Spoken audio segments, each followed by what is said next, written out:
thing. क्या था? CSR will be all activities which fall under Schedule 7. So every activity which falls in the Schedule 7 will be constituted as CSR. What will not be included in the CSR? Normal course of business, outside India, except sports personal training, political party को पैसा दिया, benefit of the employees, statutory obligations, sponsorship, marketing अगर किया तो these are the things which will not be covered under CSR.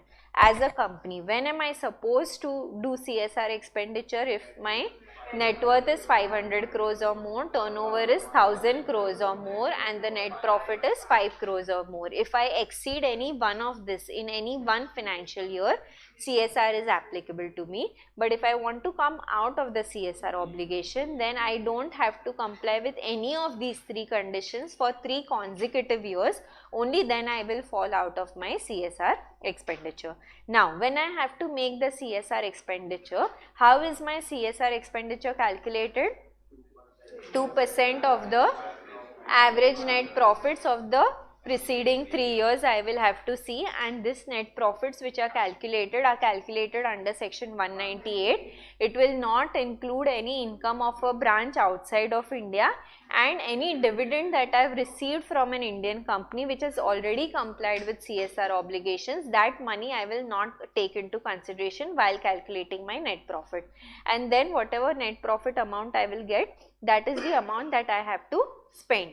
Now, if this amount is more than 50 lakhs, then I will need a CSR committee. If it is less than 50 lakhs, then the board of directors will do. In CSR committee, who are the number of members required? 3 or more members, 1 independent director. If I don't have an independent director, 2 or more members which are required. And if I am a foreign company, then 1 authorized representative and 1 nominated person, they will form part of my CSR committee. This CSR committee will give guidelines as to what should be done, where the money should be invested. They will monitor whether it is being invested in that manner or not. They will give recommendation to the board of directors. The board of directors, once they approve the CSR policy, then they will put it up on their website and they will also put it on the board's report. Now, when I have to spend the CSR money, if the CSR money, if I have to spend say 50 lakhs, I have spent 50 lakhs, no issues. If I have to spend 50 lakhs but I have spent 1 CR, then carry forward for a period of 3 years. If I have to spend 50 lakhs and I have spent only 10 lakhs, then I will see whether it is for an ongoing project or other than ongoing project. If it is for an ongoing project, then I will transfer it to unspent CSR account within 30 days from the end of the financial year. But if it is for other than ongoing project, then I will transfer it to the fund for a period within 6 months from the end of the financial year. Now the amount that I have transferred to unspent CSR account, ongoing project wala, that money I have to use within a period of 3 years. If I don't use it in 3 years, then I will transfer it to the fund specified within 30 days from the end of the financial year, third financial year, correct? Then other than that, administrative overheads are expenses which are over and above for the formulation, not for the formulation but for the day-to-day functioning of the CSR policy. This cannot exceed my 5% of the total CSR expenditure.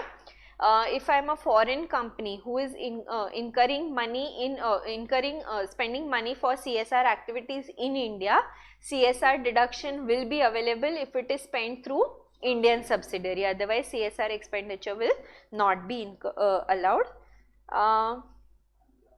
Yeah, if my average of the last 3 years CSR expenditure exceeds 10 CR, then in that case I will need to do an impact assessment study. In this impact assessment study, I will hire someone, independent agency, who will see what is the impact of such a huge amount that I am spending on CSR. Anything else that we missed out? No? Correct? So this is all about your CSR.